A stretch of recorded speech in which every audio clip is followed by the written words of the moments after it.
Welcome to CBSE Knowledge Hub, Class 10 Maths, Support Material Areas Related to Circle, question number 51 से continue करेंगे। So question number 1 से question number 50 channel में already uploaded है, आप जाके देख सकते हो, तो उसका लिंक आपको डिस्क्रिप्शन में मिल जाएगा। उसके अलावा और भी काफ़ी चैप्टर्स के सपोर्ट मटेरियल अवेलेबल होंगे। ओके, सो स्टार्ट करते हैं क्वेश्चन नंबर 51 से। क्वेश्चन नंबर 51 देखो, find the areas of the minor segment of a circle of radius 21 centimetre.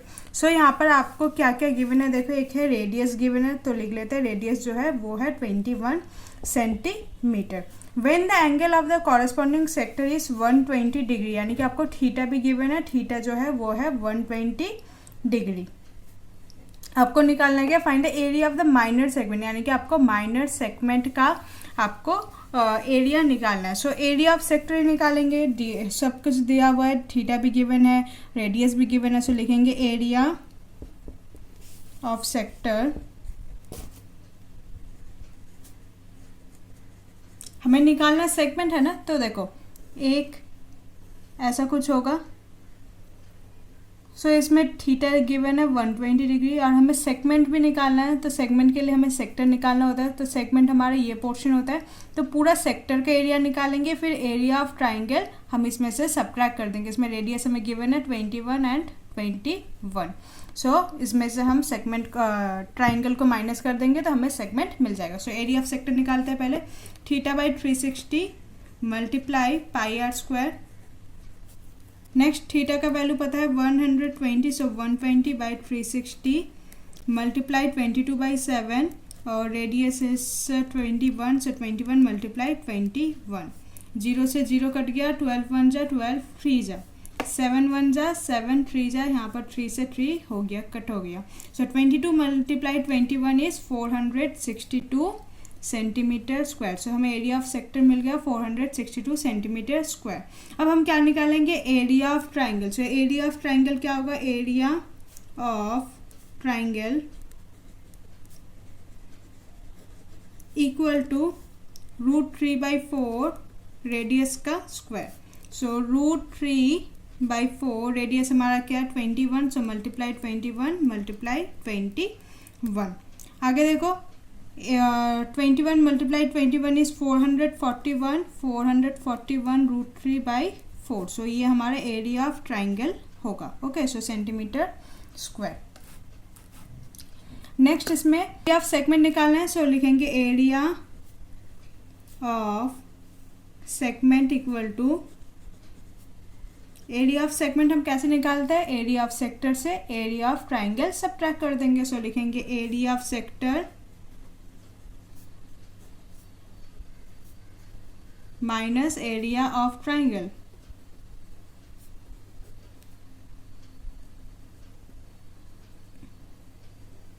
So area of sector हमारा क्या है 462, एंड एरिया ऑफ ट्राइंगल क्या है 441/4 √3। सो यहाँ पर हमें एलसीएम लेना है, 4 यहाँ पर आएगा, तो 462 मल्टीप्लाई 4 इज 1848 माइनस 441 √3/4। तो इसमें से हम कॉमन ले सकते हैं। सो कॉमन हम क्या लेंगे, देखो इनमें से 21 आ गया कॉमन, 21/4 कॉमन ले सकते हैं, और इसमें रह गया 88 माइनस 21 √3। सो यही होगा हमारे area of segment. So area of segment equal to mention कर देंगे, area of segment equal to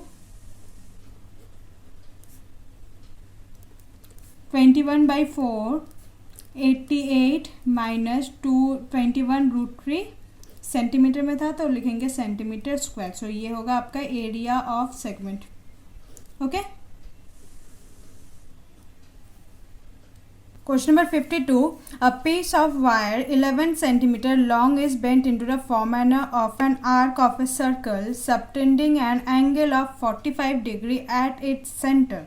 Find the radius of the circle. काफ़ी इजी क्वेश्चन है। देखो यहाँ पर आपको लेंथ ऑफ आर्क गिवन है, जो लेंथ ऑफ आर्क है वो है आपका 11 सेंटीमीटर। आपको निकालना क्या, रेडियस फाइंड आउट करना है। एक सर्कल एक सेक्टर होगा, तो सेक्टर का ये जो लेंथ ऑफ आर्क है ये गिवन है, ये है आपका 11 सेंटीमीटर, और आपको डिग्री बता रखा है, थीटा जो है वो है आपका 45 डिग्री। सो आपको क्या निकालना है, आपको ये रेडियस निकालना होगा। सो सिंपल है, लेंथ ऑफ आर्क का फॉर्मूला लगा देते हैं। सो लेंथ ऑफ आर्क का फॉर्मूला आपको याद होगा, length of arc equal to theta by 360 multiply 2 pi are.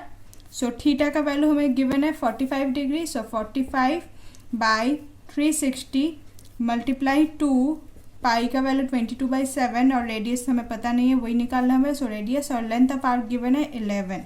अब देखो रेडियस को यहाँ छोड़कर बाकी सब आप लेफ्ट हैंड साइड में शिफ्ट कर दो। सो 11 360 ऊपर चले जाएगा, जो डिनोमिनेटर में वो ऊपर चला जाएगा न्यूमरेटर में, और जो न्यूमरेटर में है वो डिनोमिनेटर में आ जाएगा। सो 45 मल्टीप्लाई 2 मल्टीप्लाई 22, 11 1 जा 11 2 जा।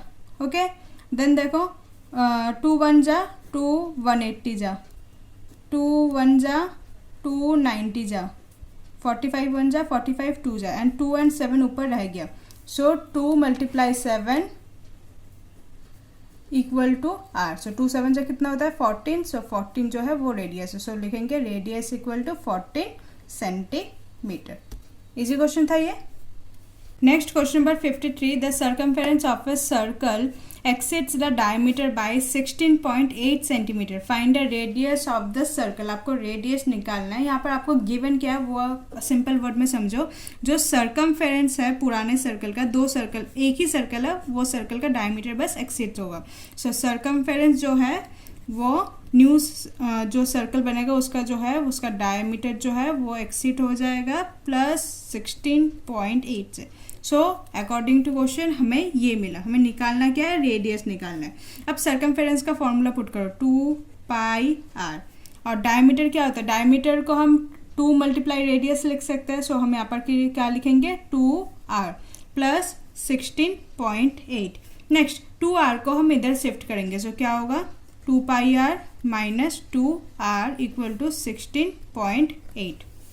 नेक्स्ट यहाँ से हम 2r को कॉमन ले सकते हैं। सो 2r कॉमन ले लिया तो क्या रह गया पाई माइनस 1 इक्वल टू 16.8। आगे देखो यहाँ पर पाई का वैल्यू पुट कर देंगे। सो 2r पाई का वैल्यू 22/7 माइनस 1 इक्वल टू 16.8 है, 16.8। अब यहाँ से पॉइंट को हटा के नीचे 10 ला के देते हैं। नेक्स्ट देखो यहाँ पर 7 और 1, यहाँ पर 7 के नीचे 1 के नीचे कुछ नहीं है 1, तो जो आपका एलसीएम होगा आपका 7। सो यहाँ पर क्या होगा 7 मल्टीप्लाई 1 हो जाएगा। सो 2r 22 माइनस 7 यहाँ पर मल्टीप्लाई हो गया बाई 7, एलसीएम लिया सिंपल, और यहाँ पर क्या होगा 168/10। सो 22 माइनस 7 क्या होगा 15/7। सो 15/7 और यहाँ पर है 2r equal to 168/10। Okay, next देखो यहाँ पर 2 जो है यहाँ पर मल्टीप्लाई होगा 2 15 जाइज 30r। सो नेक्स्ट स्टेप होगा 30r/7 इक्वल टू 168/10। अब हमें r का वैल्यू निकालना है। सो r का वैल्यू हम कैसे निकालेंगे, r को यहीं रहने देंगे इक्वल टू 168/10, और ये 7 जो है ऊपर चला जाएगा और जो 30 है वो नीचे यहाँ आ जाएगा। ओके, सो देखो 2 से काटेंगे 2 5 जा 2 84 जा। नेक्स्ट अगेन 3 से काटते हैं 3 10 जा 30 एंड 3 28 जा। सो देन क्या होगा 2 से काट सकते हैं 2 5 जा एंड 2 14 जा। तो ऊपर क्या रह गया 14 मल्टीप्लाई 7 बाय नीचे है 5 मल्टीप्लाई 5। सो क्या होगा ये 98/25। अब इसे आप डेसिमल में शिफ्ट कर सकते हो। सो डेसिमल में कन्वर्ट करोगे तो क्या होगा आपका 3.92 सेंटीमीटर। सो आपका रेडियस जो होगा वो होगा 3.92 centimetre. Okay, next question number 54, a pendulum swings to an angle of 45 degree and describe an arc of 22 centimetre in length, find the length of the pendulum. So pendulum तो आपने देखा होगा, ऐसा साइंस में बहुत पढ़ा होगा। सो पेंडुलम ऐसा कुछ होता है। सो ये पेंडुलम जब स्विंग करता है ऐसे कुछ एंगल में स्विंग करता है, तो ये पेंडुलम मूव जो करेगा समहाउ ऐसे करेगा। सो ये पेंडुलम कुछ ऐसा होगा। तो इसका जो अगर आप समझो तो ये कुछ एरिया ऑफ सेक्टर जैसा ही फॉर्म करेगा। सो ये जो इसका थीटा बनेगा और थीटा है वो 45 डिग्री, और ये जो लेंथ ऑफ आर्क है यानी कि पेंडुलम का जो स्विंग का जो लेंथ है वो है आपका 22 सेंटीमीटर। ये है आपका 22 सेंटीमीटर। आपको लेंथ गिवन है 22 सेंटीमीटर और थीटा गिवन है 45 डिग्री और पाई तो गिवन है 22/7। आपको निकालना है क्या इसका लेंथ ऑफ पेंडुलम यानी कि आपको रेडियस निकालना है। यहाँ पर लेंथ ऑफ पेंडुलम आप कंफ्यूज होके ये वाला लेंथ मत निकालना, ये वाला लेंथ आपको गिवन है, आपको बस इसका रेडियस निकालना होगा। ओके, सो देखो लेंथ ऑफ आर्क का फॉर्मूला क्या था, length of arc equal to theta by 360 multiply 2 pi r. हमने लेंथ ऑफ आर्क का फॉर्मूला क्यों यूज़ किया, क्योंकि हमें लेंथ पता है। सो यहाँ पर लिखेंगे 22 इक्वल टू थीटा का वैल्यू है 45/360 मल्टीप्लाई 2 मल्टीप्लाई 22/7 और मल्टीप्लाई आर। हमें आर निकालना है तो आर को ये छोड़ो और बाकी सब को लेफ्ट में शिफ्ट कर दो। तो क्या होगा 22 मल्टीप्लाई 360 मल्टीप्लाई 7 और नीचे क्या हो जाएगा 45 मल्टीप्लाई 2 मल्टीप्लाई 22। यहाँ देखो 22 से 22 कैंसिल आउट हो गया, 2 1 जा एंड 2 1 80 जा, 45 1 जा 45 4 जा, तो क्या रह गया 4 मल्टीप्लाई 7। सो लिखेंगे 4 मल्टीप्लाई 7 इक्वल टू आर, यानी कि 4 7 जा इज 28 इक्वल टू आर। सो हमें रेडियस मिल गया, जो रेडियस ऑफ पेंडुलम होगा क्या होगा, और we can say that length of pendulum, लिखेंगे length of the pendulum is 28 centimeter. Okay, next question number 55. Two circles touch externally, the sum of their areas is 130 pi square centimetre. यहाँ पर question समझो, दो circle है, सो दो circle जो है externally ये टच करेगा, यानी कि दोनों का जो सर्कमफेरेंस है आपस में टच करने वाला है। दोनों का जो एरिया का सम होगा वो होगा 130 पाई स्क्वायर सेंटीमीटर। जो गिवन है वो पहले लिखते जाते हैं। सो यहाँ पर गिवन है sum of their areas, sum of their areas equal to है 130 pi square centimetre. Okay, so दोनों सर्कल है, दोनों का रेडियस कुछ होगा। लेट्स सपोज इसका जो रेडियस है R1 ले लेते हैं और इसका जो रेडियस है उसे हम R2 ले लेते हैं। ठीक है, लेट्स सपोज इसे हम सर्कल नंबर 1 ले लेते हैं और इसे सर्कल नंबर 2। तो फॉर सर्कल नंबर 1 के लिए हम लिख सकते हैं पाई R1 का स्क्वायर प्लस पाई R2 का square equal to 130 pi. Okay, अब देखो यहाँ से हम पाई का वैल्यू तो सेम होता है 22/7, सो पाई हम कॉमन ले सकते हैं। सो R1 का स्क्वायर प्लस R2 का स्क्वायर इक्वल टू 130 पाई। यहाँ पर पाई से पाई कैंसिल आउट हो गया। सो अब क्या मिला हमें, R1 का स्क्वायर प्लस R2 का स्क्वायर इक्वल टू 130। ठीक है, हमें फिलहाल अभी एक इक्वेशन मिला R1 का स्क्वायर प्लस R2 का स्क्वायर इक्वल टू 130। सो हम फिलहाल इसे हम इक्वेशन नंबर 1 मेंशन करके रखते हैं। नेक्स्ट देखो, and the distance between the centre is 14 centimetre, यानी कि ये जो सर्कल का जो सेंटर है और ये जो सर्कल का जो सेंटर है, इन दोनों के बीच का जो डिफरेंस होगा वो है इन दोनों के बीच का जो डिस्टेंस होगा वो होगा आपका 14 centimetre.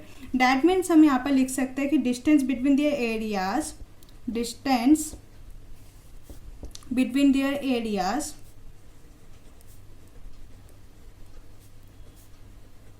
Is given that equal to 14।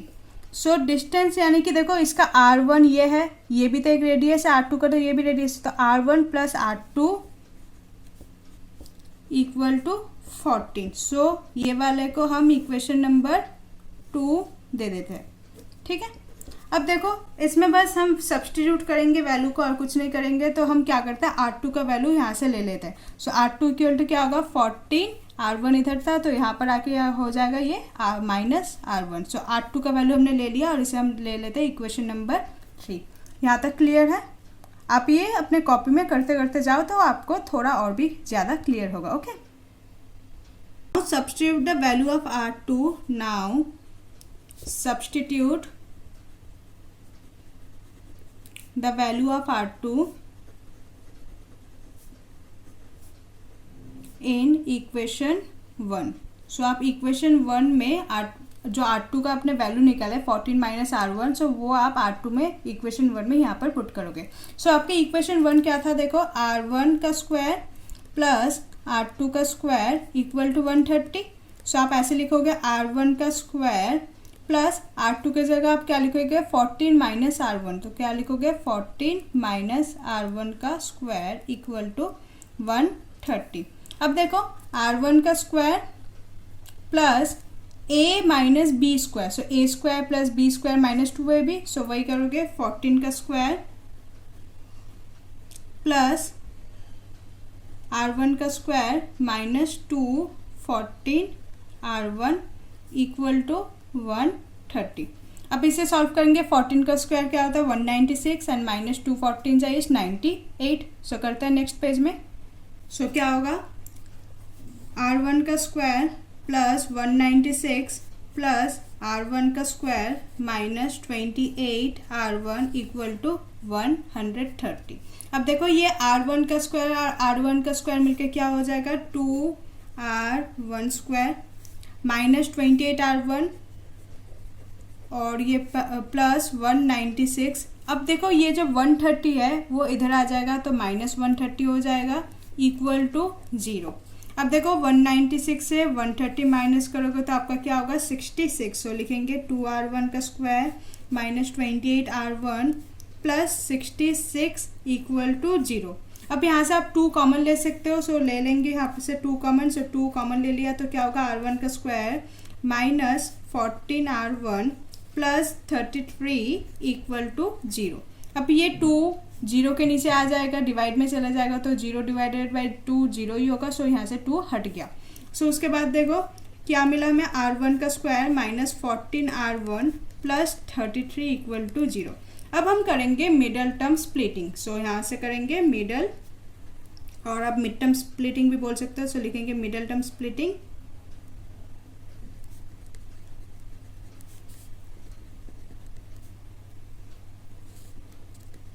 सो देखो मिडल टर्म स्प्लिटिंग में क्या होता है 33 मल्टीप्लाई R1 से जो कोफिशिएंट है 1 है, सो 33 मल्टीप्लाई 1 क्या होगा 33। सो सीख लो एक बार, 33 है।